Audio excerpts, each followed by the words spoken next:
آج ہم بات کریں گے تاریخ کے بالکل شروع کی، ایک ایسے وقت کی جب دنیا بالکل نئی تھی۔ اس دور میں ایک نبی آئے جن کا ذکر قرآن میں بڑے احترام سے ہے، صدیق النبیہ، یعنی ایک سچے نبی۔ اور یہی وہ شخصیت ہیں جنہوں نے، آپ کہہ سکتے ہیں، قلم سے تہذیب کی بنیاد رکھی۔ تو کون تھے وہ نبی جنہوں نے انسان کو لکھنا سکھایا اور جنہیں زندہ آسمانوں پر اٹھا لیا گیا؟ یہ سوال ہمیں سیدھا لے جاتا ہے حضرت ادریس علیہ السلام کی حیرت انگیز زندگی کی طرف۔ ایک ایسی ہستی جنہوں نے صرف اللہ کا پیغام ہی نہیں پہنچایا، بلکہ دنیا کو وہ علم بھی دیے جن پر آج کی تہذیب کھڑی ہے۔ اچھا، حضرت ادریس علیہ السلام کی کہانی کو سمجھنے کے لیے ہمیں تھوڑا سا پیچھے جانا پڑے گا، اس دنیا میں جس میں انہوں نے آنکھ کھولی تھی، اور اس کی جڑیں ملتی ہیں انسانیت کے سب سے پہلے خاندان سے اور دو بھائیوں کی ایک بہت ہی دردناک کہانی سے۔ یہ جو الفاظ ہیں میں تجھے ضرور قتل کر دوں گا، یہ قابیل نے اپنے ہی سگے بھائی حابیل سے کہے تھے۔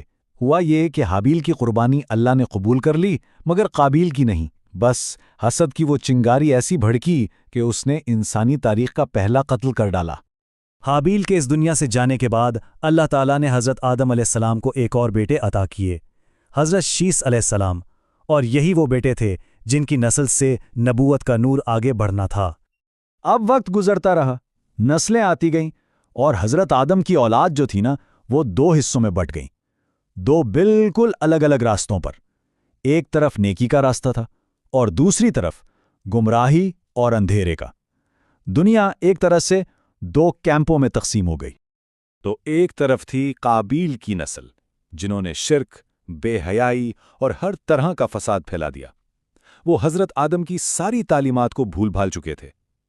اور دوسری طرف تھی حضرت شیث کی اولاد۔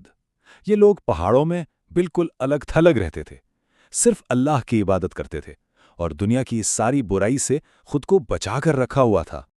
تو سوچیں کیسا ماحول ہوگا۔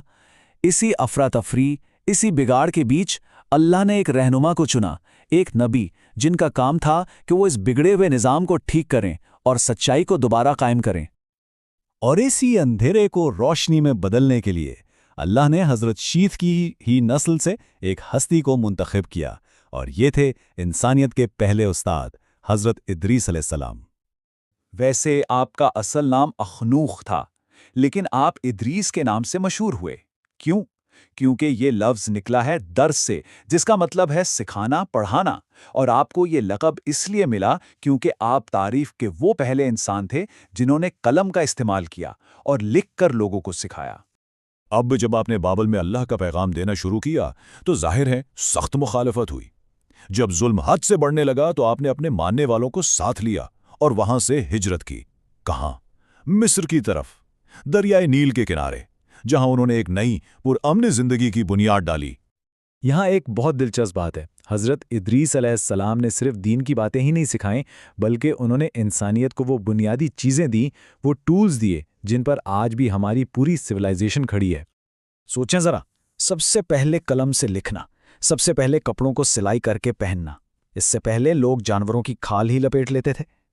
پھر ستاروں اور سیاروں کا علم، یعنی ایسٹرونومی اور حساب کتاب، اپنی حفاظت کے لیے ہتھیار بنانا، چیزوں کو ناپنے اور تولنے کا سسٹم بنانا، اور تو اور شہروں کو پلان کر کے بسانا۔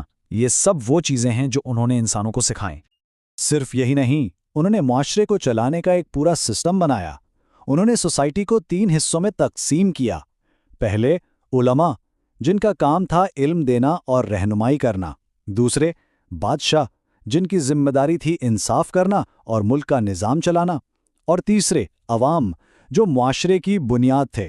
اس طرح ہر کسی کو اپنی ذمہ داری کا پتہ تھا اور اسی سے ایک مضبوط تہذیب کی بنیاد پڑی۔